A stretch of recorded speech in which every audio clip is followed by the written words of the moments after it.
Sir Mang Juan, saan ba matatagpuan ng mga buhaya? Tagal mo ng reporter, di mo pa alam yan, sa akin mo pa tinanong. Sir, saan po tirahan nila? Sa opisina, may aircon, may wifi, may libreng kape, pero walang konsensya. Sir, ano pong kinakain ng mga buhaya? Budget, pondo, at pangarap ng mga Pilipino. Sir, paano po malalaman kung buhaya ang kaharap mo? Kung nakabarong pero mas makapal pa sa balat ng buhaya, yun na yun. Sir, saan nagpupunta ang buhaya pagkatapos ng termino? Sa beach, dala ang kinain nilang kaba ng bayan, naka-sport car pa. Sir Mang Juan, anong natural habitat ng buhaya?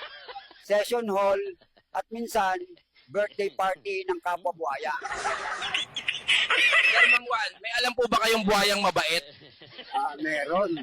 Yung natalo sa eleksyon. Sir Mang Juan, ilang taon po nabubuhay ang buhaya? Depende hanggang sa maubos ang pondo. Sir Mang Juan, natutulog bang buhaya? Hindi. Dahil sa daming sabong na hit nila. 24/7, dilat ang mata. Sir Mang Juan, anong itsura ng buhaya kapag gutom? Naka-smile habang inaamoy ang kaba ng bayan.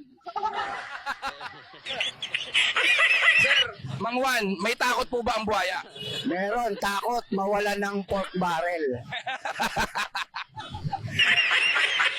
Sir Mang Juan, anong gamot sa buhaya? Wala, pero pwedeng hulihin at i-display sa museum ng katiwalian. Sir Mang Juan, paano po dumadami ang buhaya? Simple, isa lang kailangan, tapos yayain lahat ng kamag-anak. Mang Juan, saan po nag-aaral ang mga buhaya?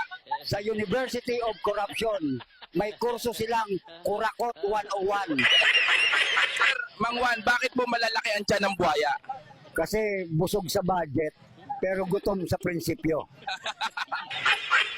Sir Mang Juan, lumalangoy din po ba ang buhaya? Oo, sa kaban ng bayan. Sir, anong trip ng buhaya pag day off? Magbilang ng pera habang nakaputs pa. Sir, nag-evolve din po ba ang buhaya? Oo, dati nasa ilog, ngayon nasa kongreso. Sir, marunong po bang magpanggap ang buhaya? Sila nga gumawa ng salitang serbisyong publiko. Sir, may kaaway din po ba ang buhaya? Meron, kapwa buhaya na ayaw magbahagi. Yun.